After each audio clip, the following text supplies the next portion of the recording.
मग जोपर्यंत आपण आहोत ना तोपर्यंत प्रत्येक श्वास, प्रत्येक क्षण आणि येणारा काळ इतका भयानक आहे. माऊली अर्जुनाच्या निमित्ताने तुम्हाला मला सांगतात, तरी झडझडोनी वहिला निघ ये भक्तीचे वाटे लाग तई पावसी अव्यंग निजधाम माझे. आता वेळ नाही, कधी क्षण, कुठल्या क्षणावर काळाचा घाला येईल. परवाचा विमान अपघात आपल्याला सांगून गेला, काही दिवसांपूर्वी घडलेला, बरोबर ना, की कुठल्या क्षणाचा भरोसा नाही. अनेक प्रसंग जगामध्ये घडत राहतात. वाट्याला आलेला प्रत्येक क्षण आपण जगू की नाही याची खात्री या चालत्या काळात अजिबात नाहीये. त्यामुळे क्षणभंगूर असलेलं जीवन क्षणक्षणाहाची करावा विचार, तरावा या पार भवसिंधू, नाशिवंत देह जाणार सकळ आयुष्य खातो काळ, सावधान. सावधतेचा इशारा दिला. मग कसं भगवंताला काय अर्पण करायचं?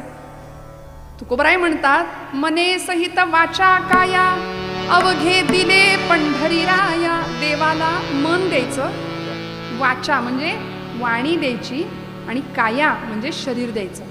म्हणून वारी का करायची बघा. वारीमध्ये कायिक, वाचिक आणि मानसिक तप घडतं. देहाने आपण चालतो, कायिक तप आहे. मुखाने नामस्मरण घेतो, तिथं काही प्रपंचाच्या गप्पा नाही मारत कोणी. ते मारणारे असतात ते वारकरी नसतात. वारीत सगळे हौशे गौशे नवशे सगळे असतात की नाही. त्यामुळे कायिक तप, वाचिक तप आणि मानसिक तप. वाचिक तप काय आहे?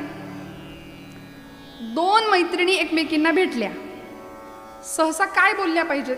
पंढरपूरचं वर्णन केलं ज्ञानोबरायांनी आपल्या एका गवळणीत. आणि दोन सख्या एकमेकींमध्ये गुज करतायत, बोलतायत. सखी पुसे सखी येसी. दुसरी एक सखी दुसऱ्या सखीला विचारते, सखी पुसे सखी येसी. युगे झाली 28, अद्यापी कर अद्यापी वर कटेवरी कर भिवरातीर वाळवंटी संत सभा सभा. देव का हो विटेवरी उभा उभा, देव का हो विटेवरी उभा उभा, देव का हो विटेवरी उभा उभा. एकीनं दुसरीला प्रश्न विचारला. दुसरी सांगते, बाई वेदांना सुद्धा नाही याचं उत्तर देता आलं. पुसू नका बाई वेदासी काही कळलेची नाही. शेष शिणला झाल्या द्विसहस्त्र जिव्हा जिव्हा. देव का हो विटेवरी उभा. आता एक मैत्रीण दुसऱ्या मैत्रिणीशी असं बोलतीये हे ज्ञानोबराय आम्हाला शिकवतायत. आम्ही एकमेकींना भेटलो की आमच्या जरा गप्पा वेगळ्या असतात. तुझ्या गळ्यातलं किती तोड्याचं आणि माझ्या गळ्यातलं किती तोड्याचं, नाही का, तुझ्या अंगावरची साडी कशी माझ्या अंगावर, याच्यातच आमचा संसार किंवा आमचं आयुष्य संपून जातं. पण काय बोलावं? मने सहित वाचा, वाणीचं तप, मानसिक तप, वाचिक तप आणि कायिक तप, शारीरिक शरीरानं भगवंताच्या जवळ जाणं, असं तप तुकोबराय म्हणतात आमच्याकडून झालं पाहिजे. मने सहित वाचा काया अवघे दिले पंढरी राया. काय द्यायचं देवाला? बघा श्रोते हो, खूप गोड प्रसंग आहे. आपण गोरोबा काकांचं नाव ऐकलंय. गोरोबा काकांच्या चरित्रातला प्रसंग आपल्या सगळ्यांना माहिती आहे. आता तुम्हाला माहिती नाही असं मी म्हणू शकत नाही. आपण सगळे गोरोबा काकांना जाणता, गोरोबा काकांचं चरित्र आपण जाणता. अधिकार एवढा मोठा होता गोरोबा काकांचा की मडकं कच्चं की पक्क हे ठरवण्याकरता काकांना बोलवलं होतं. आणि ज्यांनी ज्ञानोबांच्या, निवृत्तीनाथांच्या, मुक्ताईच्या, नामदेवांच्या डोक्यावर आपटून सांगितलं होतं की हे मडकं कच्चं आहे, हे मडकं पक्क आहे. आणि नामदेव महाराजांना अरे अरे अरे मडकं कच्चं रे कच्चं असं म्हणणाऱ्या ब्रह्मचित्काला मुक्ताई, काय अधिकार होता एकेका संतांचा. गोरोबा काकांच्याच वंशामध्ये पुढच्या काळामध्ये एक संत होऊन गेले, त्यांचं नाव राका कुंभार. किती मोठा अधिकार होता. राका कुंभार उदरनिर्वाह उत्तम चालू होता. पत्नी आणि मुलगी. राका असं त्यांचं नाव, बायकोचं नाव बंका आणि मुलीचं नाव वंका, बरं का. उत्तम उदरनिर्वाह चालू आहे, प्रपंच चालू आहे. आता कुंभार व्यवसाय, कुंभारकीचा व्यवसाय, घरामध्ये माती तुडवण्याचं अखंड काम, छान मातीची भांडी बनवली जायची, उत्तम काम चालू आहे. प्रत्येक काम करताना भगवंताचं स्मरण सुरू होतं. यत करोशी यदशनासी यत जुहोसी ददासी यत या यानी जे जे कर्म करू त्या कर्मात देवाला पाहिलं जात होतं. आणि असं असताना त्या राकांनी एक मांजर पाळली होती बरं का. दिवसामागून दिवस चाललेत, छान प्रपंच चालू आहे. एक दिवस ती मांजर व्यायली, 5 पिल्लं झाली तिला. आता कुंभार म्हटलं की कुंभाराच्या घरी काय असतं, काय असतं, मडकी. पण ती मडकी कशात भासतो आपण, हा आवा. आता हे आवा तुम्हाला माहिती आहे, पण आम्हाला आवा म्हणजे ते आवा चालली पंढरपूरला त्यातली आवा आहे की काय असं वाटतं. मग भट्टी, त्या भट्टीला आपल्याकडे आवा शब्द आहे. आणि त्या आव्यामध्ये मडकं भाजायचं, पक्की मडकी करायची. तर ती भट्टी पेटवण्याचा दिवस होता. 3 दिवस भट्टी पेटली जायची, मडकी चांगली भाजून बाहेर निघायची.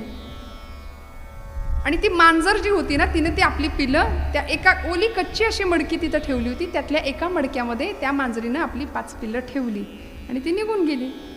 मांजर आपल्या पिलांचा मुक्काम बदलते हे सगळ्यांना माहिती आहे.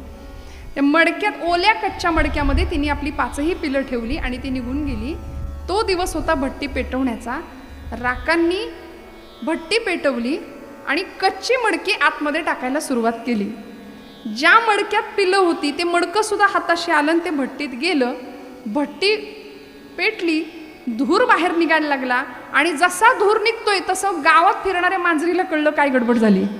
प्राण्यांना खूप कळतं, मातृत्व निसर्गामध्ये प्राण्यांमध्ये किती मोठ्या प्रमाणात आहे. त्या मांजरीनं धाव घेतली भट्टीच्या दिशेने आणि ती आगीत पडायला लागली, आगीच्या दिशेने धाव घ्यायला लागली.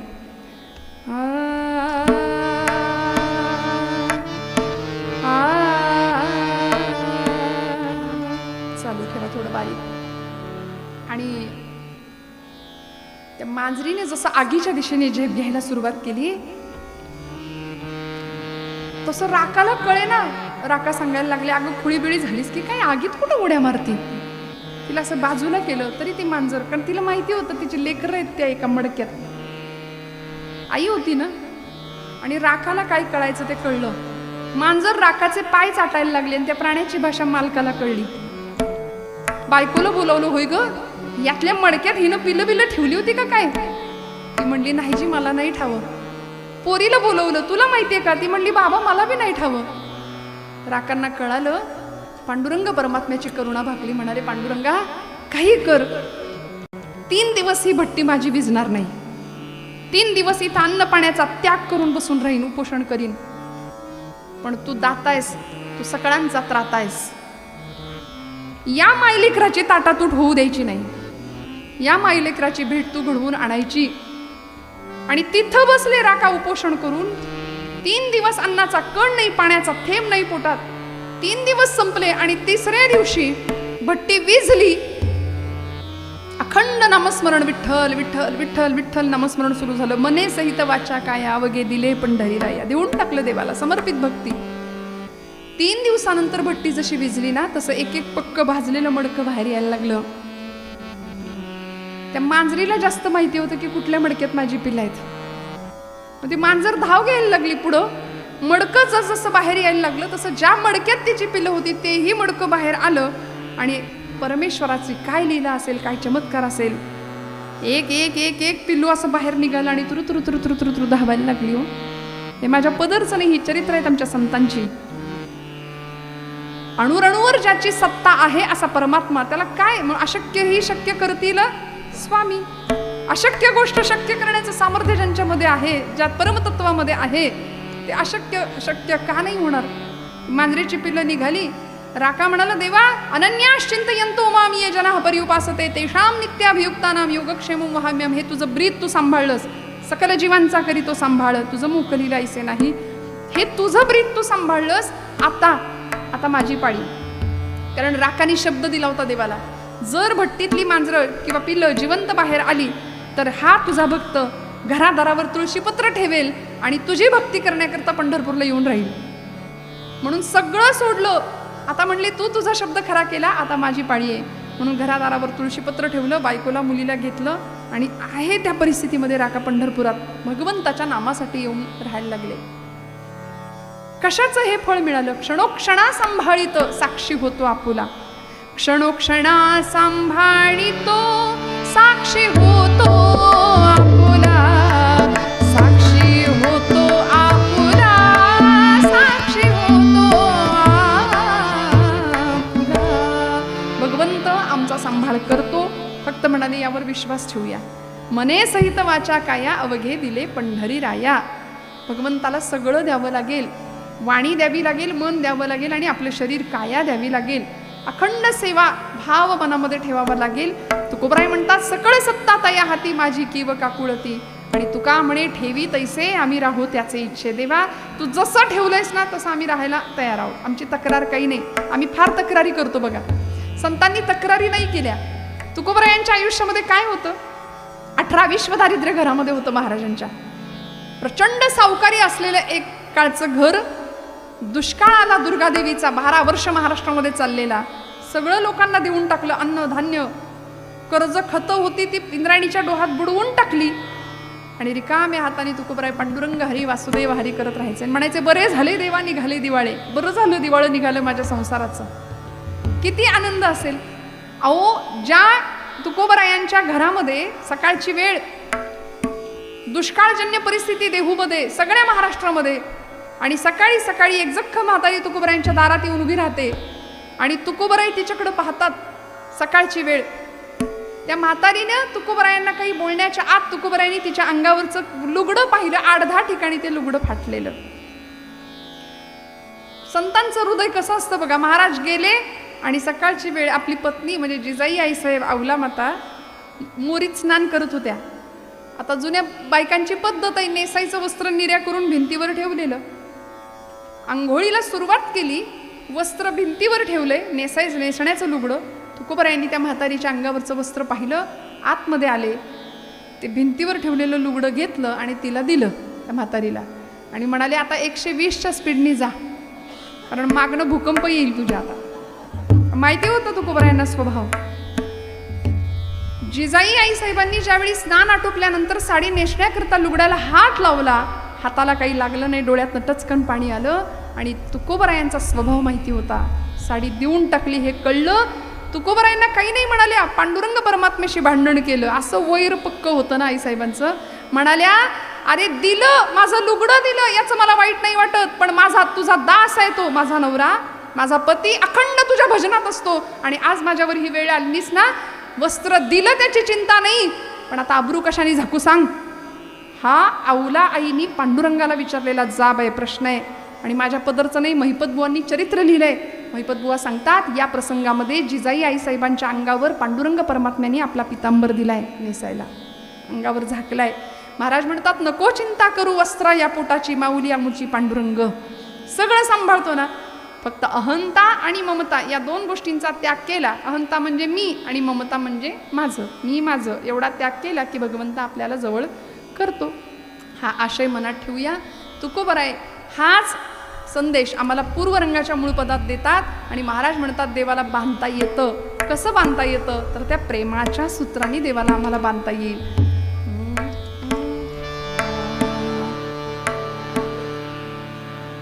सारे रे ग ग म ध प म ग रे ग म रे सा. पूर्वरंगाच्या मूळ पदामध्ये महाराजांचा जो अभंग आपण निरूपणाकरता घेतलाय त्या अभंगावर आता एकदा त्याचा आठव करायचा आणि थोडक्या स्वरूपात उरलेल्या 15-20 मिनिटांमध्ये मी आपल्याला कथा सांगणार दृष्टांत स्वरूपामध्ये. प्रेमसूत्र दोरी, प्रेमसूत्र दोरी, प्रेमसूत्र. रंग आणि उत्तर रंग असा भाग आहे. तसा आयुष्यातला आपल्याला पूर्वरंग फार आवडतो. आयुष्यातला पूर्वरंग आवडतो, उत्तर रंग आवडत. कारण एखादा केस लुकलुकला आहे की नाही. परवा आम्हीच्या कीर्तनामध्ये मी आपलं सहज म्हटलं मला जरा काळ्या केसांची अपेक्षा आहे. म्हणजे मला असं म्हणायचं होतं की तरुण मंडळी जरा कीर्तनाला पाहिजे, सगळी वयोवृद्ध म्हातारे मंडळी नको. दुसऱ्या दिवशी सगळे लोक डाय करून आली होती. त्यामुळे असं नाही ना, आम्हाला उत्तर रंग आवडत नाही. कायम तरुण राहावं असं प्रत्येकाला वाटतं. भजन आम्हाला तरुण बनवतं बरं का, कीर्तन आम्हाला तरुण ठेवतं, तरुणही ठेवतं आणि या भवसागरात धरूनही ठेवतं. सगळ्या पद्धतीने आम्हाला तारतं सांगायचा प्रयत्न करते. उरलेल्या वेळामध्ये एकदा भजन करायचं, गोड हाताने टाळी, मुखाने गोड आवाजामध्ये नामस्मरण. रंग रंग पांडुरंग रंग विठ्ठला, रंग विठ्ठला. टाळी हात वर म्हणा.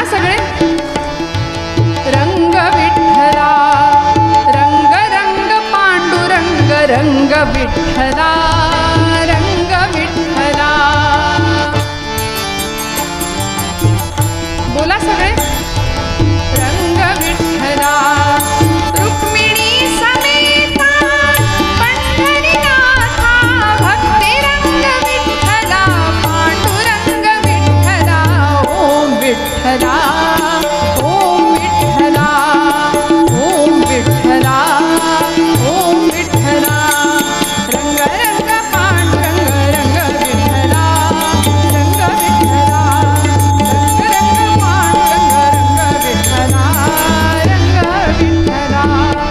पंढरीनाथ भगवान की. नरसी बामणी नावाचं गाव आज हिंगोली तालुक्यामध्ये असलेलं ते गाव आहे. आणि त्या गावामध्ये गोणाई माता आपल्या पतीला सांगते, धनी पंढरपूरला मला जायचंय, मला पंढरपूरला जायचंय. दामा शेट्टी सांगतायत, गोणाई अगं या अवस्थेमध्ये तुला पंढरपूरचा प्रवास झेपणार नाही, घाई करू नकोस, हट्ट करू नकोस, ते काय बी मला ठाऊ नाही, मला पंढरपूरला जायचं म्हणजे जायचं, मी या पंढरीला जाणार. आणि आता सारखा नव्हता हो प्रवास. पूर्वीचा प्रवास मजल दर मजल बैलगाडीने प्रवास करायचा. नरसी बामणी ते पंढरपूर एवढा मोठा प्रवास कसा झेपणार. पण या जगामध्ये 3 हट्ट प्रसिद्ध आहेत. पहिला हट्ट आहे बालहट्ट, दुसरा राजहट्ट. हा तुम्ही दुसरा स्त्री हट्ट सांगून टाकला. हे अनुभवाचे बोल असतात बघा. बालहट्ट, राजहट्ट आणि वा वा ते तुम्हाला सगळ्यांना माहिती आहे. म्हणाले तिथं किती माणूस घट्ट असला तरी तिथं काही कोणाचं चालत नाही. त्यामुळे गोणाई माता आपल्या पतिदेवांना सांगते, मला काही बी ठावं नाही, मला पंढरपूरला जायचं म्हणजे जायचं. दामा शेट्टी म्हणले चला ठीक आहे. सकाळी दुसऱ्या पहाटे बैलगाडी जुंपली आणि निघाले. मजल दर मजल करत प्रवास सुरू झाला. प्रवासामध्ये अखंड पांडुरंग परमात्म्याचं चिंतन. आणि पंढरपूरमध्ये जशा या बैलगाड्या पोहोचल्या असं बैलगाडीतनं खाली उतरल्या. पांडुरंग परमात्म्याच्या कळसाचं दर्शन केलं, चंद्रभागेचं स्नान झालं, पदधूळ मस्तकाला लावली. संतांच्या महापुरुषांच्या पदस्पर्शाने पुनीत झालेली पंढरीची धूळ मस्तकाला लावली. आणि वर्णन केले नामदेव महाराजांनीच आपल्या अभंगामध्ये की का पंढरपूर श्रेष्ठ, का पंढरीला जायचं.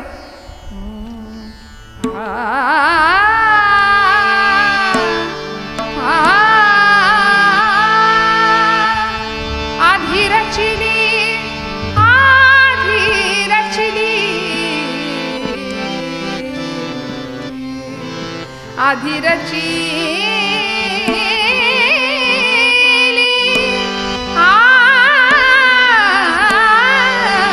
आधी रचिली आधी रचिली आधी रचिली आधी रचिली पंढरी मग वैकुंठ नगरी नगरी मग वैकुंठ नगरी नगरी मग वैकुंठ नगरी. जेव्हा नभते चराचर हो जेव्हा नभते चराचर तेव्हा होते पंढरपूर तेव्हा होते पंढरपूर तेव्हा होते पंढरपूर तेव्हा होते पंढरपूर मग वैकुंठ नगरी नगरी मग वैकुंठ नगरी नगरी मग वैकुंठ नगरी. जेव्हा नवत्या गोदा गंगा तेव्हा होती चंद्रभागा. किती आनंद पंढरीचा. आणि या पंढरपुरामध्ये हे सगळं कुटुंब आलं, भगवंताचं दर्शन झालं. आणि आता दामा शेट्टी म्हणतायत आता परतीच्या प्रवासाला गोणाई निघायला पाहिजे आपल्याला. गोणाई माता म्हणते आता नाही, आता पंढरपूर सोडायचं नाही, आता इथंच राहायचं, पंढरीतच राहायचं. आणि पंढरीच आपली कर्मभूमी बनवायची, इथंच नामस्मरण करायचं. सगळा परिवार पंढरपूर क्षेत्रामध्ये राहिला. आता शिंपेचं कुळ होतं त्यामुळे कपड्यांचा व्यवसाय पंढरपूरच्या बाजारपेठेमध्ये निर्माण झाला. आणि छान उदरनिर्वाह चालू आहे दिवसामागून दिवस. आणि गोणाई माता गर्भवती असल्या कारणाने 9 महिने 9 मास भरले. आणि कार्तिकी एकादशीचा दिवस आणि प्रसूत झाल्या. संतश्रेष्ठ नामदेव महाराजांचा जन्म उदरी झाला. भगवंताच्या नामासाठी आपण आलो, त्यांनी दिलेला हा प्रसाद म्हणून नामदेव नाव ठेवलं. आणि हळूहळू हे बाळ दिसामासानी लहानाचं मोठं व्हायला लागलं. बघा नामदेव महाराजांनी स्वतःचं आत्मचरित्र लिहिलंय आपल्याच गाथेमध्ये, नामदेव गाथेमध्ये जणू काही स्वतःचं आत्मचरित्र लिहिलं. पांडुरंग परमात्म्याशी नामदेवांचं नातं इतकं सुंदर होतं. नामयाचे प्रेम केशवची जाणे, केशवासी राहणे नामयापासी. देव नामदेवांशी बोलायचे. विठुरायाचे प्रेम भंडारी होते नामदेव महाराज. देव नामदेवांशी बोलायचे. आपलं गुज नामदेवांना सांगायचे देव, की तिही त्रिभुवनी नाही मज कोणी, सांगे चक्रपाणी नामयासी. नामया तुमच्याशिवाय, तुम्हा भक्तांशिवाय माझ्या मला दुसरं कोणी नाही. म्हणून आषाढी कार्तिकी विसरू नका मज, सांगत असे गुज पांडुरंग. मला विसरू नका आषाढीला आणि कार्तिकीला मला भेटायला या. हे पांडुरंग सांगतात नामदेवांना. इतका अधिकार नामदेवांचा. बघता बघता मोठे झाले, 5 वर्षाचे झाले. आणि काय घडलो आपल्या सगळ्यांना कथा माहिती आहे. या 5व्या वर्षी दामा शेट्टींनी आपल्या लेकराला एका संध्याकाळी बोलावलं आणि सांगितलं, नामया माझा नित्याचा दिनक्रम आहे की मी रोज पांडुरंगाला नैवेद्य अर्पण करतो आणि माझ्या कामाला निघून जातो. उद्याचा नैवेद्य पांडुरंगाला तुला द्यावा लागेल, कारण मी माझ्या कामाकरता परगावी चाललोय, माझ्या व्यापाराच्या कामाकरता मी निघालोय. तेव्हा उद्याचा नैवेद्य पांडुरंगाला देशील का?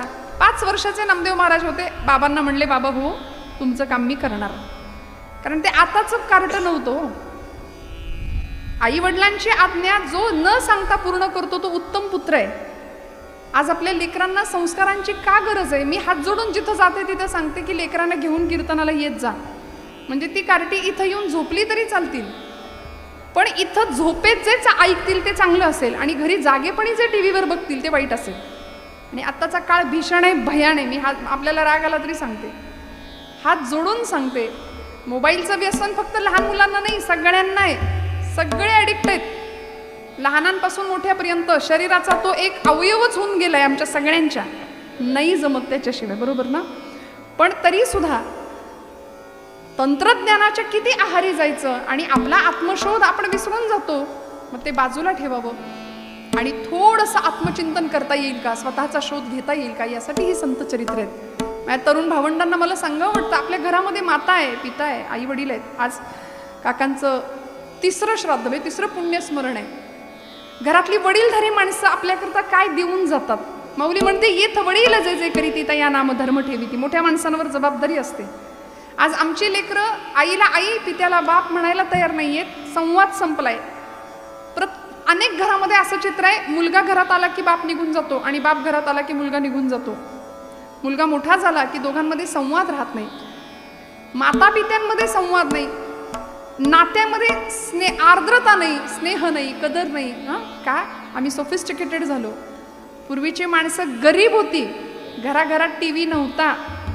बरं असला तरी तो साधा ब्लॅक अँड व्हाईट टीव्ही होता, पण टीव्ही जरी रंगीत नव्हता तरी माणसाची मनं रंगीत होती, है की नाही? बरं घरातलं एक माणूस कायम अँटिन्यावर असायचं. आल्या का मुंग्या, गेल्या का मुंग्या, तरी आनंद होता, तरी आनंद होता. घरातला एक माणूस कायम वर असायचं. प्रचंड, म्हणजे जुन्या माणसांना आठवत असेल, आपल्या तुमच्या काळी पिझ्झा बर्गर काही नव्हतं, भाकरी साधी, त्या भाकरीला तेल मीठ कूट सगळं लावून द्यायचं. That was our pizza and that was our burger. किती आनंद होता. लेकरं किती सुखाने खेळत होती, काय सुट्ट्यांमध्ये काय आनंद घेत होती. आता नाही, आता सतत ते डबडं हातात आहे. त्याच्यामुळे मन, मेंदू आणि मस्तिष्क सगळ्यावर परिणाम होतोय. बुद्धीची क्षमता संपतीये, आकलन क्षमता संपतीये, ग्रहण क्षमता संपतीये, स्मरणशक्ती काम देईन अशी झालीये. इतकं विचित्र सगळं नुकसान होत चाललं. म्हणून बरं, दोष मुलांना नाही देऊ चालत ना. परवा तर मी एक विलक्षण दृश्य पाहिलं होतं. अगदी तान्हं बाळ पाळण्यातलं, त्या पाळण्याला वरती मोबाईल लावला होता, अडकवला होता. ते जन्माला आल्यापासूनच मोबाईल बघायला त्यांनी सुरुवात केली. असो, माझा हा विषय नाही आहे खरं तर, पण आपण किती एखाद्या गोष्टीच्या आहारी जायचं आणि कशा करता ही संत चरित्र ऐकायची. नामदेव महाराज 5 वर्षाचे होते आणि 5व्या वर्षी दामा शेट्टी सांगतायत, नैवेद्य तू द्यायचा. आपण सगळे नैवेद्य देतो, देवाला नैवेद्य दाखवतो, लगेच काढून घेतो. खाल्लं बिल्लं तर करायचं काही देवानी, पण समर्पण हा भाव होता संतांचा. आपण समर्पित भावाने नैवेद्य अर्पण नाही करत. शंकराचार्यांना एकाने विचारलं होतं की देवाला नैवेद्य का अर्पण करायचा असतो? बरं तोच आपण खातो ना, मग द्यायचा कशाला? तर त्यामागे एकच भाव आहे की पेढ्याचा पुडा बघा आपण देवळात नेतो, तो नेण्याच्या आधी काय असतात? ते पेढे असतात. देवाला अर्पण करून परत माघारी येतो त्यावेळी तो काय होतो? तो प्रसाद होतो. तसं अन्न भगवंताला समर्पित करायचं, हे तुझं आहे, तू दिलंय म्हणून मी सेवन करतो, ही कृतज्ञता ठेवायची. आणि मग ते जेवण नाही राहत, तो काय होतो? प्रसाद होतो. आणि प्रसाद असतो प्रसन्नता. ही भारतीय संस्कृती. प्रसादाचं सेवन केल्यानंतर अन्नात जायते बुद्धी, आमची बुद्धी तशी घडते, आमचा आचार विचार तसा घडतो. म्हणून आजपासून मी एक तुम्हाला अगदी विनंतीपूर्वक सूचना करते की जेवणाला जेवण म्हणू नका. जेवलात का? काही माणसं म्हणतात गिळलं का आज? इतकं वाईट बोलण्यापेक्षा म्हणा ना प्रसाद घेतला का आज? अन्न आहे ना, अन्न हे पूर्ण ब्रह्म आहे. चला प्रसादाला, घेताय का प्रसाद? प्रसाद घेतला का आज? कारण देवाला दाखवल्यानंतर ते अन्न नाही राहत, तो प्रसाद बनतो. त्यामुळे अन्न नैवेद्य. दामाशेट्टींचा नियम होता नैवेद्य अर्पण करायचा, त्याशिवाय अन्न ग्रहण करायचं नाही. आणि दुसऱ्या दिवशी पहाटे वडिलांनी सांगितल्याप्रमाणे नामदेव महाराज उठले. किती वर्षाचे होते? 5 वर्षाचे. पहाटे उठले आणि आईच्या मागे लागले, आई लवकर जेवायला तयार कर, मला पांडुरंगाला नैवेद्य अर्पण करायचंय. गुणाई माता म्हणते, अरे उठल्या उठल्या देव जेवतो का कुठे? पहाट अजून उजडू दे, मग माध्यान्हीच्या वेळी मी तुला ताट बनवून देईन, मग जा. कशी बशी दुपार झाली, वेळ काढला, भूक लागलेली प्रचंड, पण देव जेवल्याशिवाय आपण जेवायचं नाही. हा दामाशेट्टींचा हट्ट होता. नामया लक्षात ठेव, देव जेवल्याशिवाय आपण जेवायचं नाही. एवढंच लक्षात ठेवलं आणि नामदेव महाराज भर दुपारी वाध्यान्नीला जेवणाचं ताट घेऊन निघाले. पांडुरंगाच्या त्या राऊळामध्ये आले. पांडुरंगासमोर ताट ठेवलं. 5 मिनिटात संपवणार आहे, काळजी करू नका. खूप डिस्टर्बन्स मला आहे आता, पण झालं, संपलं. 5व्या मिनिटात मी कीर्तन संपवणार आहे. ताट ठेवलं, पाणी फिरवलं आणि भगवंताला सांगितलं, करा सुरुवात देवा. आता एवढ्या अर्जवानी देव जेवतो का? आपल्याकडून जेवलाय कधी? जेवलाय कधी तुमच्याकडून? देव जेवत नाही म्हटल्यानंतर 5 वर्षाचे नामदेव महाराज देवाला सांगतायत, देवा अरे जेवणार रे बाबा, तुला नैवेद्य द्यायचा, बाबांनी सांगितलंय देव जेवल्याशिवाय आपण जेवायचं नाही. मी लवकर उठलोय, मला भूक लागली रे, जेवणार रे पांडुरंगा. शाण ऐक नाही माझं बाळ, आई आपल्याला करते ते सगळं तिथं चाललं होतं. पांडुरंगा शाण ऐक नाही तू, जेव बरं जेव बरं. तरी देव जेवेना. एक क्षण असा आला, पांडुरंगा आता जर जेवला नाहीस ना, इथं मला भूक लागलीये, चुलीतलं जळकं लाकूड घेऊन येईन, पटकन जेवण करून मोकळा हो. तरी पांडुरंग जेवेना. सगळे उपाय झाले, बराच वेळ झाला, भूक लागून गेली. हो 5 वर्षाचं लेकरू. पांडुरंग परमात्म्याला सांगितलं, पांडुरंगा आता तू जेवला नाहीस तर बाबा येतील, बाबा मला विचारतील देव जेवला का? आणि तू जेवला नाहीस मग बाबा मला मारतील, त्यापेक्षा इथं तुझ्या पायरीवर डोकं आपटून जेव देतो, पण जेव.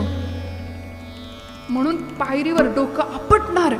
एवढ्यात डोक्याला लागलं नाही, गाभाऱ्यातनं आवाज आला. डोक्याखाली जणू काही मौसर हात लागला आणि गाभाऱ्यातनं आवाज आला, नामदेवा दगडाचा देव कधी जेवतो का रे?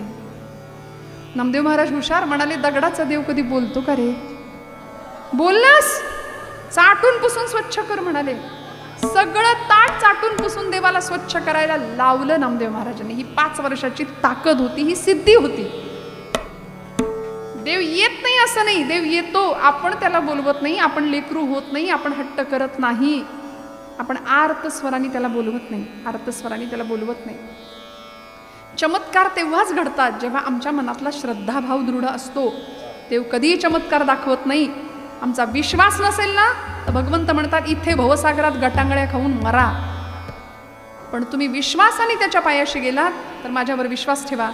अंतःकरण शुद्ध आणि नीतियुक्त जर आपलं आचरण असेल ना तर परमेश्वर काटा सुद्धा टोचून न देण्याची जबाबदारी घेतो, सांभाळतो परमेश्वर. फक्त आपली नीती आणि आचरण बस. जग काय पाहतंय याकडे लक्ष नाही द्यायचं, तो पाहतोय. किती खरे किती खोटे हे जगाने सांगण्यापेक्षा त्याच्याशी प्रामाणिक राहावं, बस. आमचं जीवन उद्धाराला गेल्याशिवाय राहणार नाही. नामदेव महाराजांचं सगळं जेवणाचं ताट रिकामं केलं आणि पांडुरंग परमात्म्याला निरोप देऊन घरी आले. आईला सांगितलं, आई अगं किती नखरे लावले होते, 12 वाजले तरी जेवायला तयार नाही, तर मला भूक लागून गेली आणि लवकर आई आता मला जेवायला दे. गुणाई मातेने नैवेद्याचं ताट पाहिलं आणि संतापल्या, नाम्या कार्ट्या संपवून आलायस तिथं आणि म्हणतोस भूक लागली. अगं आई खरंच नाही मी खाल्लं. मग कोणी खाल्लं? अगं ज्याच्यासाठी दिलं होतंस त्यांनी खाल्लंय. नाम्या खरं सांग, कोणी संपवलंय? नैवेद्य कोणी ग्रहण केला? अगं आई देव जेवला. नाम्या खोटं कधीपासून बोलायला लागला. आई अगं खोटं कसं बोलायचं ते माहिती नाही मला. आई खरंच नाही मी जेवलो. आई देव जेवला ग. गुणाई माता सांगतायत नामया देव जेवला. कुणी बघितलं रे? कुणी कशाला बघायला पाहिजे? मी बघितलं. मी पाहिलंय. या या डोळ्यानी मी ग पाहिला.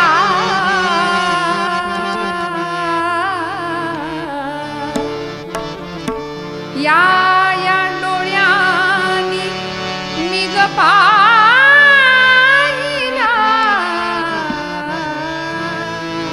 आई मी बघितलंय. आई देव कसा जेवला सांगतो. देव जेवला ग देव जेवला. देव जेवला ग देव जेवला. देव जेवला ग देव जेवला. या या डोळ्यानी या या डोळ्यानी मी ग पाहिला. या या डोळ्यानी मी ग पाहिला. देव जेवला ग देव जेवला. देव जेवला ग देव जेवला. बाबा कसा जेवला आई. ओ रपली ग त्यानं खीर. खीर दिली होती ना. ओरपून ओरपून खात होता बर का.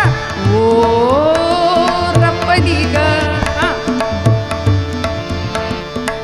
ओ रपली ग त्यानं खीर. तोंडी लाविली कोशिंबीर.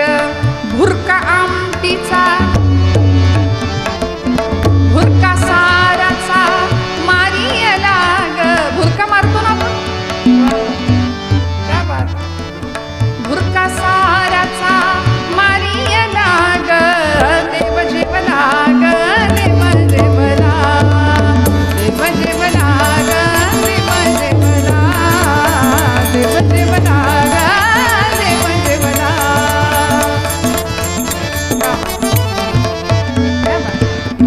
कमरेवरचा काढून हात कालविला तो दूध भात. मोडी मुरडीचा कानवला ग. मुरडीचं कानवलं माहितीये ना. आता तुम्हाला माहितीये पण आमच्या शहरातल्या पोरींना काही माहिती नाही यातलं. परवा माझ्या एका मैत्रिणीने विचारलं ते जातं बघितलंयस का ग तू. म्हटलं हा. ते जातं आणि जात्यावर कसं बसायचं. म्हणलं बाई जात्यावर नसतं बसायचं. जात्याच्या शेजारी बसायचं. खुंट्याला हात लावायचा. मस्त पाय पसरायचा. मजबूत छान ओवी गायची छान आवाजात. ती म्हटली अगं माझ्याकडे जातं नाही मला ओवी येते. म्हटलं मिक्सरवर म्हण. म्हणायचंच असेल तर शहाणपण कुठेही आम्ही वापरू शकतो ना. असं काही नाही जातं पाहिजे पण गोड आवाजामध्ये ओवी गावी. भगवंताचं नाम घ्यावं. कानवला मुरडीचा कानवला. मुरड घालणं कानवल्याला हा प्रकार गेला. आता ती फिरकी येते. आपण त्यातनं मोकळं होऊन जातो नाही का. पण जुन्या बायकांना माहिती आहे. मोडी मुरडीचा कानवला ग देव जेवला ग देव जेवला. आई देव जेवला. गोणाई मातेच्या डोळ्यातनं घळघळ अश्रुधारा व्हायला लागल्या. नामदेव महाराज 5 वर्षाचे सांगतायत आई देव जेवला. इकडे दामा शेट्टी आले होते. नामदेव महाराजांचं बोलणं दामा शेट्टीने ऐकलं. पिशवी खाली पडली हातातली. कळलं नाही. आणि घरात आपण आलोय हे कुणालाही न कळता नामदेव महाराज दामा शेट्टी धावत राहुळामध्ये गेले आणि पांडुरंगाला प्रश्न विचारला. पांडुरंगा मी काय ऐकलं. गेली 40 वर्ष मी तुला नैवेद्य देतोय. गेली 40 वर्ष मी तुला नैवेद्य अर्पण करतो पण माझ्या हातनं कधी जेवला नाहीस. आणि माझं 5 वर्षाचं लेकरू तुला जेवायला आणायला गेलं तर तू नैवेद्य दाखवायला आलं तर तू जेवलास. म्हणजे 40 वर्ष तू उपाशी राहिलास माझ्याकडून. 40 वर्ष माझ्याकडून उपाशी राहिलास का रे देवा. माझं लेकरू 5 वर्षाचं तुझ्याकडं तुला नैवेद्य द्यायला आलं. तू स्वीकार केलास. ते काही नाही माझा विश्वास नाही म्हणले. दामा शेट्टी पांडुरंगाला सांगतायत मला पुरावा पाहिजे. अलीकडे लोकांना पुरावा लागतो नाही का. आणि ज्याच्याकडे पुरावा नाही त्याला पुरावा म्हणतात. पुराव्याशिवाय बोलायचंच नाही. कीर्तनकारांनी सुद्धा पुराव्याशिवाय बोलायचं नसतं. प्रमाणं लागतात. संत प्रमाणं लागतात. दामा शेट्टी देवाला पुरावा विचारतात. मला खरं नाही वाटत माझ्या पोराकडून तू जेवलास. काय पुरावा आहे सिद्ध करून दाखव. आणि मी माझ्या पदरचं नाही, नामदेव गाथेत अभंग आहे. नामदेव महाराज स्वतः सांगतात की या प्रसंगामध्ये पांडुरंग परमात्म्याच्या मुखातनं तुपाची धार बाहेर आली मूर्तीतून. आणि पांडुरंग परमात्म्याने दामा शेट्टींना जणू काही सांगावं की इथं या गाभाऱ्यात जरी राहत असलो ना तरी तुझ्या लेकरानं बोलवलं की मी येणार, तुझ्या नामदेवांनी बोलावलं की मी त्यांच्यासोबत खेळणार, नाचणार, त्यांच्या कीर्तनात नाचणार, त्याच्याशी भांडणार. नेतो तिकडे जातो हरी, पूर्वरंगाचं मूळपद. प्रेमसूत्र दोरी नेतो तिकडे जातो हरी, मने सहित वाचा काया अवघे दिले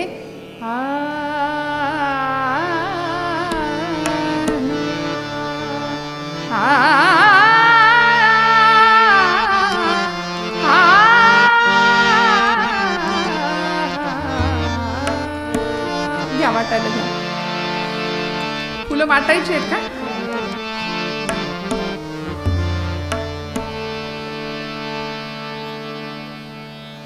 मध्ये तुकोबर आहे. हाच आशय आम्हाला व्यक्त करतात की भगवंताच्या प्रती प्रेम असावं, भगवंताच्या प्रती श्रद्धा असावी, तर त्या श्रद्धेचं फळ आम्हाला मिळाल्याशिवाय राहत नाही. भैरवी गाते, त्याला जोडून आपल्याला फुलं मिळतील, फुलाचा एक अभंग गाते आणि मग आपण पुष्पवृष्टी ज्या पद्धतीने आपल्याकडे आहे त्या पद्धतीने करा. झालेली सेवा परमेश्वराच्या चरणावर समर्पित करते. बोलत असताना काही वेडवाकडं गेलं असेल तर मोठ्या अंतकरणाने क्षमा करा. आपण सर्व अत्यंत श्रद्धेने इथे कीर्तनाला बसलात आणि मला वाटते पहिल्यांदा नारदीय कीर्तन इथं आपल्या गावातच पहिल्यांदा झालंय. विट्यामध्ये नारदीय कीर्तनाला मी बऱ्याचदा यायचे, आलेली आहे. व्यापारी पेठेमध्ये नारदीय कीर्तनाचे उत्सव होतात विट्यात, पण तरी सुद्धा आपण आज इथे मोठ्या संख्येने इथे उपस्थित. पंढरीनाथ भगवान की, माऊली ज्ञानेश्वर महाराज की, जगद्गुरु श्री तुकाराम महाराज की.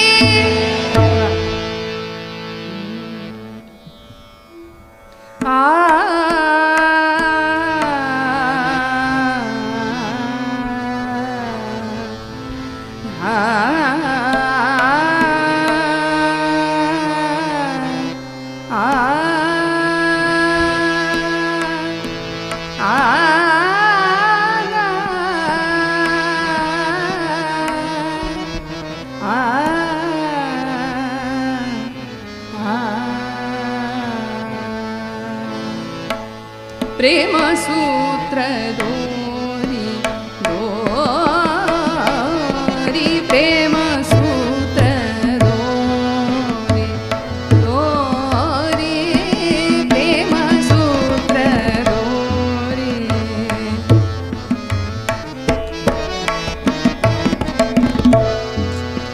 दोरी प्रेम सूत्र दोरी,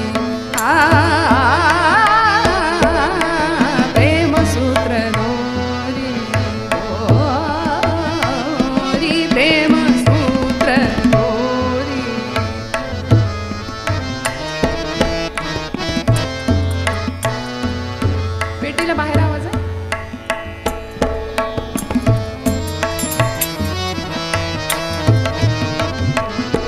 प्रेम सूत्र दोरी नेतो तिकडे जातो हरी, नेतो तिकडे जातो हरी.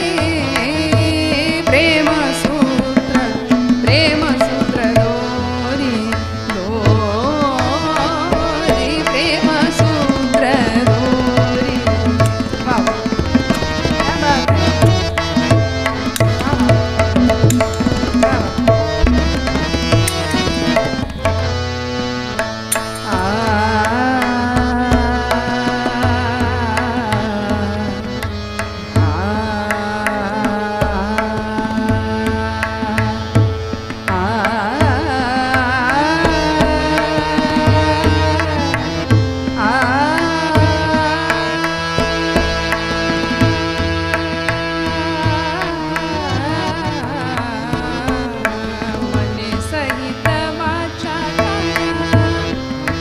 मनी सहित वाचा काया अवघे दिले पंढरी राया, अवघे दिले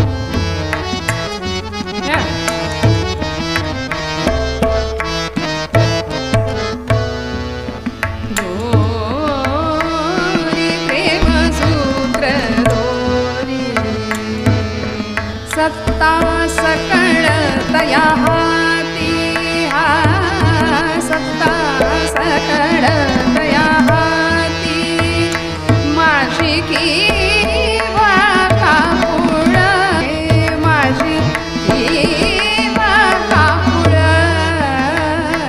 ती प्रेमसूत्र दोरी.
प्रेमसूत्र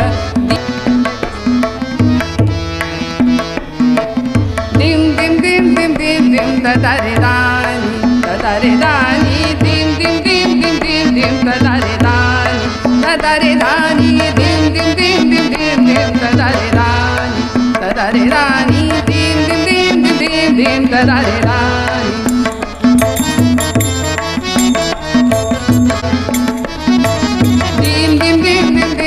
तदारे दानी तदारे रानी दिम दिम दिम दिम दिम दिम तदारे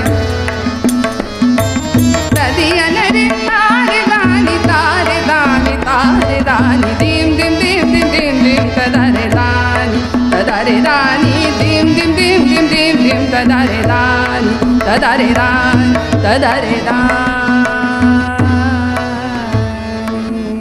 पुंडलीक वरदा हरी विठ्ठल श्री ज्ञानदेव पंढरीनाथ भगवान की जय. प्रेमसूत्र दोरी नेतो तिकडे जातो हरी, मने सहित वाचा काया अवघे दिले पंढरीराया. सत्ता सकळ तया हाती, माझी कीव काकुळती, मने सहित वाचा काया अवघे दिले पंढरीराया. तुका म्हणे देवी तैसे, आम्ही रामो त्याचे इच्छे, मने सहित वाचा काया अवघे दिले पंढरीराया. पंढरीनाथ भगवान की जय. गोड अभंग आहे संत श्रेष्ठ श्री तुकोबारायांचा. वैराग्याचे मूर्तिमंत पुतळे, वैराग्य राग रसिक, भक्तीच्या साम्राज्याचे खऱ्या अर्थी धनी आणि सकल भागवत धर्माच्या कलशस्थानी शोभणारे आमचे तुकोबाराय. आणि अशा जगद्गुरु संत श्रेष्ठ तुकोबारायांनी भक्ती, ज्ञान आणि वैराग्य यांचं युती पर्व म्हणून आम्हाला गाथा दिली. तुकोबारायांची गाथा, संतश्रेष्ठ एकनाथ महाराजांचं भागवत आणि माझ्या ज्ञानोबरायांची ज्ञानेश्वरी. या 3 ग्रंथांनी वारकरी संप्रदाय प्रस्थानत्रयी या रूपाने या 3 ग्रंथांकडे पाहतो. भगवद्गीतेचं कठीण असलेलं तत्वज्ञान आम्हा साध्या भोळ्या प्रापंचिक माणसाला सोपं करून सांगावं याकरता 9000 ओव्यांचा घाट घातला माझ्या ज्ञानोबरायांनी ज्ञानेश्वरीमध्ये. आणि अत्यंत गहन असलेलं तत्वज्ञान सोपं सांगितलं. तरी अवधान एकले दिजे 9व्या अध्यायातली पहिली ओवी आहे. मग सर्व सुखासी पात्र होईजे, हे प्रतिज्ञोत्तर माझे उघड ऐका. ज्ञानोबराय सांगतात, मी आता तुम्हाला जे काही सांगतोय ते अत्यंत एकाग्र चित्ताने ऐका, असं ज्ञानोबराय आपल्या सगळ्या श्रोत्यांना सांगतात ज्ञानेश्वरीच्या माध्यमातून. आणि नवविधातली सर्वश्रेष्ठ असलेली भक्ती जी श्रवण भक्ती आहे त्या भक्तीचं महत्त्व प्रतिपादित करतात. तरी अवधान ऐकणे दिजे. मग काय होणार आहे? काय ऐकल्यानंतर सुख मिळतं? आमच्या महिला वर्गाचा बऱ्याचदा संध्याकाळी 7 ते 10 हा प्राईम टाईम असतो. तुम्हाला कळलंय मला काय म्हणायचंय ते, आहे की नाही? प्राईम टाईम का? काय काय लागतं आता मला. आता मी लेटेस्ट अपडेट नाही त्यामुळे मला माहिती नाही आता लेटेस्ट काय चालू आहे आपलं झी मराठीवर. हां, कुठलं सांगितलं आलं काहीतरी, आहे की नाही? नाही का? नाही, तुला पाहते रे खूप गेलं, मागे गेलं, जुनं गेलं. तुला जपणार आहे. बघा, कुणाला जपायचं, कशासाठी जपायचं? आम्ही प्रपंचच जपतो, आयुष्यभर प्रपंचालाच जपतोय, पण जपायचंय कुणाला हे संतांना कळालं म्हणून कीर्तन ऐकायचं, म्हणून कीर्तनात यायचं. पण या सगळ्याच्या पलीकडे जाऊन नेमकं काय ऐकायचं? इकडे जाऊन प्रापंचिक सुख मिळावं आणि त्याही पलीकडचं पारलौकिक सुख, आध्यात्मिक सुख मिळावं ही संतांची अपेक्षा आहे. तुम्हाला मला सगळं सुख मिळालं पाहिजे म्हणून मग सर्व सुखासी पात्र होईजे. सगळं सुख कुठं मिळेल? आपल्याला काय वाटतं सगळं सुख कुठं आहे? आपल्याला वाटतं सगळं सुख इथं आहे, प्रपंचात आहे. ते सगळ्या सुखाचं आगर तिकडं विटेवर उभं आहे म्हणून लाखो सांप्रदायिक, आज लाखो वारकरी ते सावळं परब्रह्म डोळ्यांनी पाहायला निघाले. बरं, ते दिसणार आहे का तरी हो?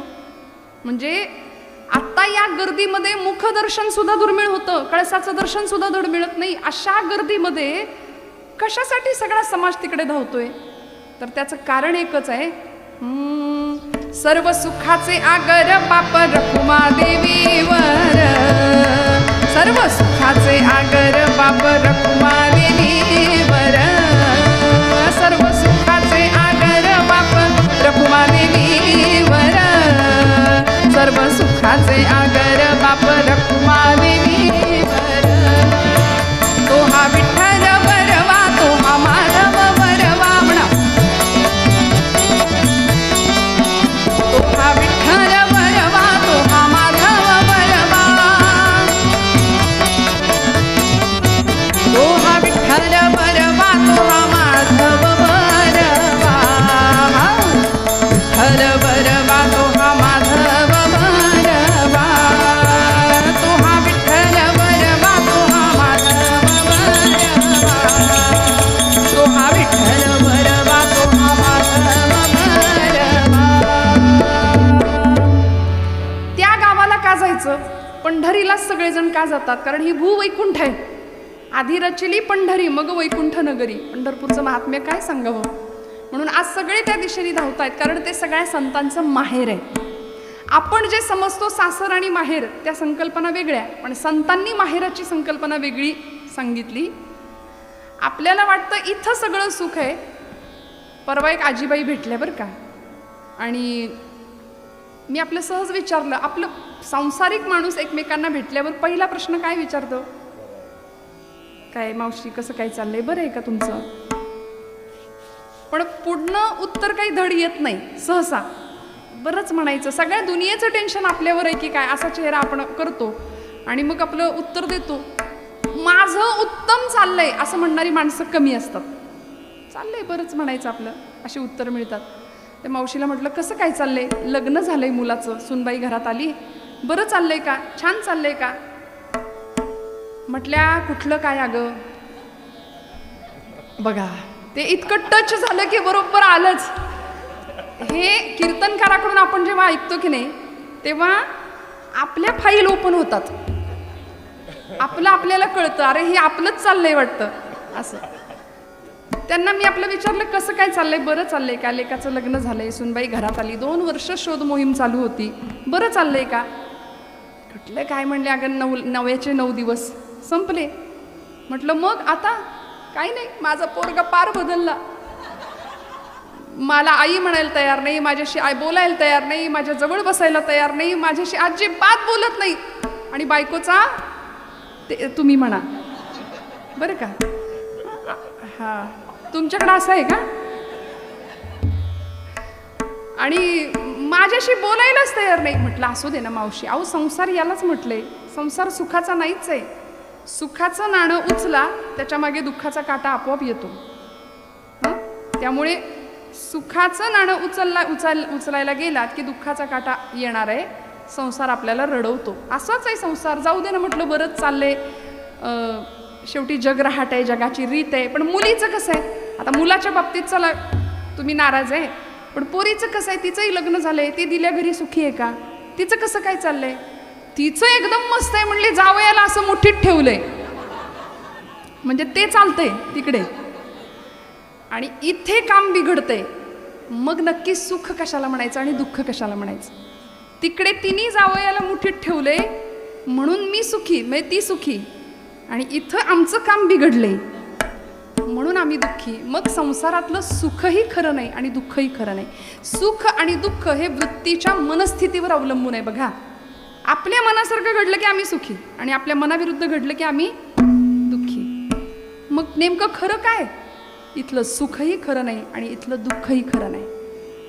मग या सुख दुःखाच्या पलीकडे एक अवस्था असते, तिला आनंद असा शब्द आहे, आणि तो आनंद स्वरूप कोण आहे, तर तो परमात्मा आहे. म्हणून मग त्या आनंद स्वरूपाकडे आमची वाटचाल झाली पाहिजे. बाकी हे सासर माहेर संसार प्रपंच चालूच आहे. ज्ञानोबरायांनी संसाराची एक व्याख्या दिली, उपजणे आणि निमणे त्या नाव संसार. उपजणं आणि निमणं, उपजणं म्हणजे जन्माला येणं, आणि निमणं म्हणजे विझून जाणं किंवा निघून जाणं. जग या शब्दामध्ये जन्म आणि गमन 2 शब्द आहेत. इथं यायचंय आणि जायचंय, प्रत्येकाला इथं यायचंय आणि प्रत्येकाला इथून जायचंय, याच्यातून कुणाची सुटका नाही. आपण सगळे इथं बसलो आहोत, सगळ्यांना मान्य आहे का एक दिवस आपल्या सगळ्यांना जायचंय, का कुणी असं म्हणेल मी जाणारच नाही. सगळ्यांना जायचंय, प्रत्येकाला जायचंय. उपजे ते नाशे, नाशिले पुनरपि दिसे, हे घटिका यंत्र जैसे परिभ्रमे गा. जे आलंय त्याला निघून जायचंय. वासांसी जीर्णानि यथा विहाय. गोपालकृष्ण भगवद्गीतेमध्ये सांगितलं, वासांसी जीर्णानि यथा विहाय नवानि गृह्णाति नरोपराणि तथा शरीराणि विहाय जीर्णान् अन्याति संयानि नवानि देहि. भगवद्गीतेतला प्रसिद्ध श्लोक आहे, त्याच्यावरची ज्ञानोबरायांची टीका आहे. जैसे जीर्ण वस्त्र सांडिजे मग नूतन वेढीजे, तैसे देहांतराते स्वीकारिजे चैतन्य नाथे. जुना कपडा बदलावा आणि नवीन कपडा घालावा, तसं हा देह, हा जीव नवीन देह धारण करतो आणि जुना देह टाकून देतो. हे भारतीय अध्यात्मशास्त्र आणि हा पुनर्जन्माचा सिद्धांत जो भगवद्गीता आम्हाला सांगते. हे पुनर्जन्म वगैरे असलं काही नसतं अशी म्हणणारी एक फळी आज आहे समाजात, किंवा देव बिव अध्यात्म हे काही थोतांड आहे सगळं असं म्हणणारा एक समाज आहे. देवाला न मानणारा एक समाज आहे. आज आपण सगळे भाविक आहोत, भक्त आहोत. मूर्तीत परमेश्वराला नाही पाहिलं तरी सुद्धा एक अशी चैतन्य शक्ती आहे की जी सगळं चालवते आणि सगळं हलवते, सगळं बोलवते. सगळ्या विश्वाची सत्ता ज्याच्या ताब्यात आहे असा परमात्म तत्व, चैतन्य शक्ती आज सगळीकडे आहे. प्रत्येक सृष्टीच्या कणाकणामध्ये ते चैतन्य आहे, आणि ते चैतन्य तुम्हाला मला दिसत नाही, ते चैतन्य संतांनी ओळखले. या उपाधी माझी गुप्त चैतन्य असे सर्वत्र ते तत्वज्ञ संत जाणताती. संतांना ते चैतन्य कळलं, तुम्हाला मला कळत नाही, म्हणून आपण खोट्याला खरं समजून बसलो, खोट्या संसाराला खरं समजून बसलो आणि दुःखात पडलो. मग आम्ही दुःखी का? संसारी माणूस का दुःखी? आणि संतांकडे पाहिलं तर सुखाचं सगळं साम्राज्य ज्यांच्या चेहऱ्यावर आहे. माऊलींकडे पहा ना, ज्ञानोबरायांकडे काय आनंद. पाहिलं की आमचे डोळे भरून येतात, पाहिलं की अंतःकरण भरून येतं. माझी माऊली म्हणून आम्ही मिठी मारतो, माऊली माऊली माऊली. का? सगळ्या जगाची माय झाली. काय हेतू होता जीवनाचा? हेतू काय होता ज्ञानोबरायांच्या? कशा करता आले होते? माऊलींना विचारलं, ज्ञानोबराय तुम्ही कशा करता या जगामध्ये आलात? आता आपल्याला जर विचारलं तर आपण उत्तर देतो, कशा करता आलो आपण? कधीतरी विचारा ना स्वतःला, मी कशा करता आले इथं? हू आय एम. एक जण म्हणले, खाण्याकरता आम्ही जन्माला आलोय. म्हटलं मग खाता कशाला? जगण्याकरता. जगता कशाला? खाण्याकरता. याच्यातच चाललंय आमचं. या पलीकडे जाऊन माझ्या जीवनाचं काय प्रयोजन आहे? मी कशा करता जन्माला आलो याचा स्वतःला प्रश्न विचारावा.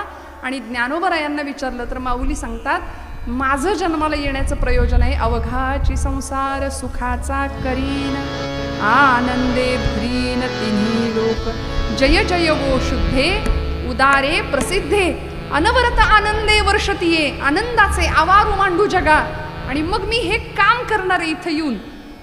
आता ज्ञानोबरायांचं ध्येय ठरलंय, मला या जगात येऊन काय करायचंय. तुमचं माझं काय? आम्ही पहिलं पै गाठी मारतो, पैसा सगळा सेविंगला जातो. जय जय रघुवीर समर्थ. आमच्या येण्याचं प्रयोजन एवढंच आहे, आम्ही इथे येतो, अगदी जपून जपून जपून काडीने संसार जमवतो. पहिलं पै गाठी मारून पैसा सगळा सेविंगला जातो. ना देशाचा, ना धर्माचा, ना देवाचा विचार. आणि मग एक दिवस हे सगळं जमून इथंच ठेवून निघून जातो. येताना काय आणलंय? काही नाही आणलं.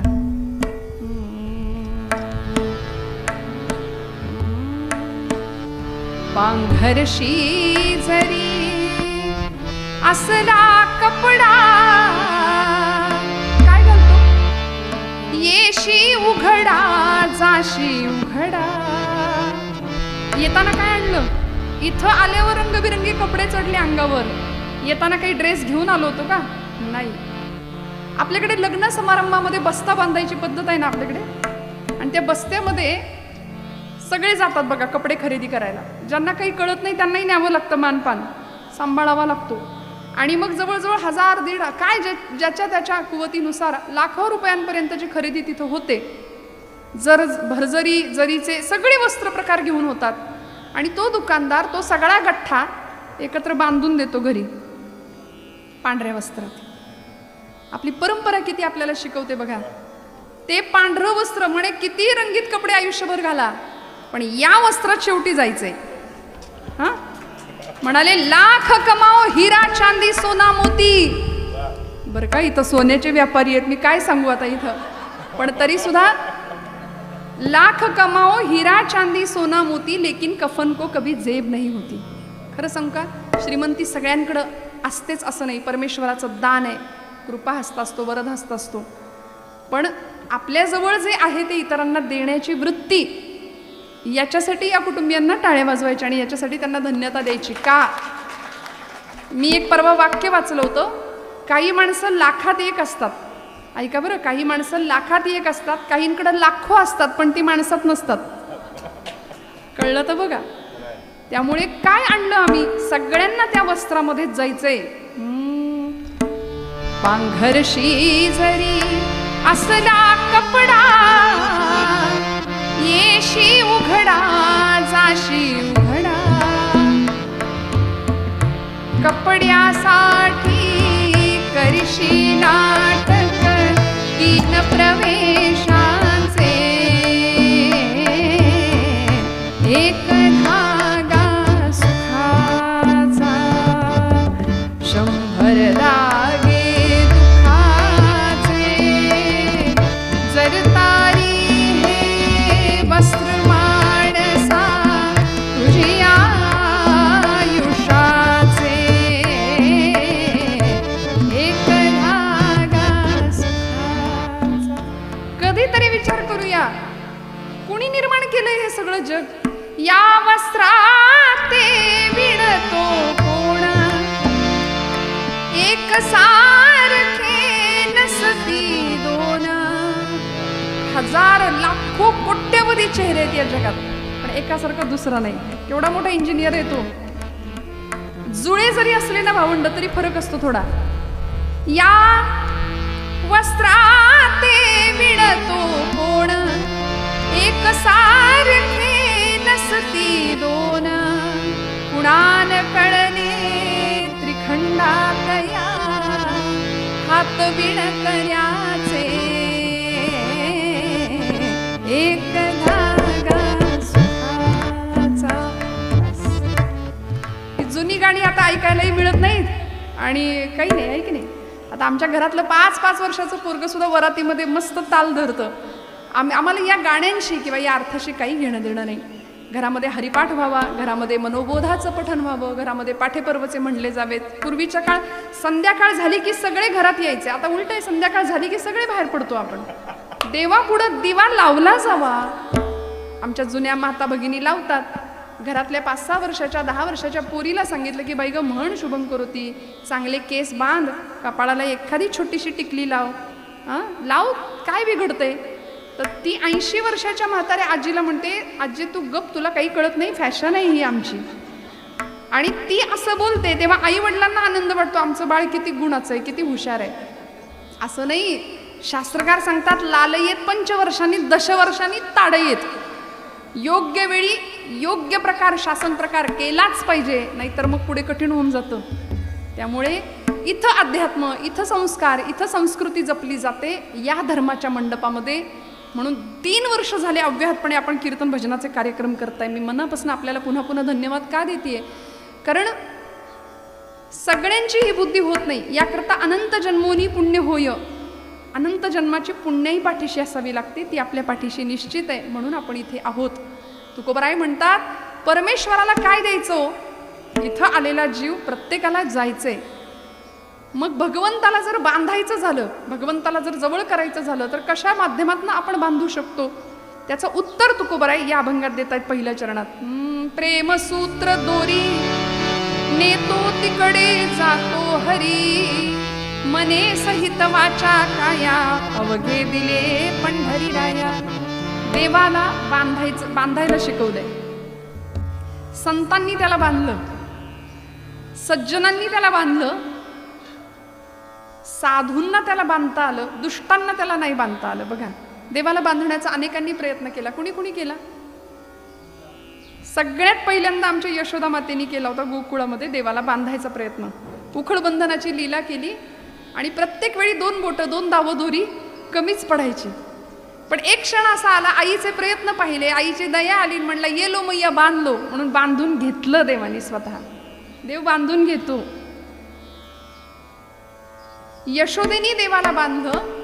ज्या गोकुळामध्ये देव रमले, इतके रमले का हो, एकमेव कारण होतं त्याला, प्रेमसूत्र दोरी, प्रेमाचं नातं होतं देवाशी. आणि देव प्रेमाचा भुकेला आहे, थोर प्रेमाचा भुकेला हाची दुष्काळ तयाला. त्याला प्रेम कमी मिळतं. देव म्हणतात माझ्याकडे येणारे सगळे मुलखाचे व्यापारी आहेत, काहीतरी घेण्याच्या आणि मागण्याच्या निमित्ताने येतात ना. पंढरीनाथ भगवान की जय. माझ्याकडे येणारे सगळे व्यापारी आहेत, निष्काम भक्ती करणारे कमी आहेत. त्यामुळे गोकुळामध्ये भगवंत ज्यावेळी राहिले, 11 वर्ष 4.5 महिने देव गोकुळात राहिले होते. त्या गोकुळ सोडून जाताना काय अवस्था झाली होती हो, गोपींची, यशोदेची काय अवस्था झाली होती. अक्रूर महाराज न्यायला आले होते आणि त्या गोपी अक्रूराला विचारायच्या, अक्रूरा आमच्या कृष्णाला न्यायला आलास का रे. आणि प्रत्येक गवळण यशोदा मातेच्या त्या नंदबाबांच्या वाड्याच्या अंगणात आली आहे. यशोदा गवळण म्हणती यशोदेला, कोठे गे सावळा. सांग सावळा कुठं आहे, कृष्ण परमात्मा कुठं आहे. का रथ शृंगारीला, सांगे गे मसला. एवढा रथ सजवून अक्रूर महाराज आलेत, सांग नेमकं चाललंय तरी काय, कृष्ण परमात्म्याला न्यायला आलेत का. एवढं कळलं मात्र. आणि यशोदेचं काय झालं असेल, ज्या आईला कळलं की हा माझा पुत्र आहे 11 वर्षापूर्वी, त्या आईला आज कळतंय की याची खरी आई मी नाही, याची खरी आई तिकडे आहे मथुरेमध्ये. काय यातना झाल्या असतील. काय अवस्था झाली असेल. म्हणून त्या आईसाठी भगवंत त्या गोकुळात रमले. ते मातृसुख भगवंतांनी अनुभवलं. सगळ्या गवळणी यशोदेला विचारतात या प्रसंगामध्ये, कारथ शृंगारीला सांगे गे मजरा, अक्रूर उभासे अंगणी बाई गे साजणी, या नंदाचे अंगणी.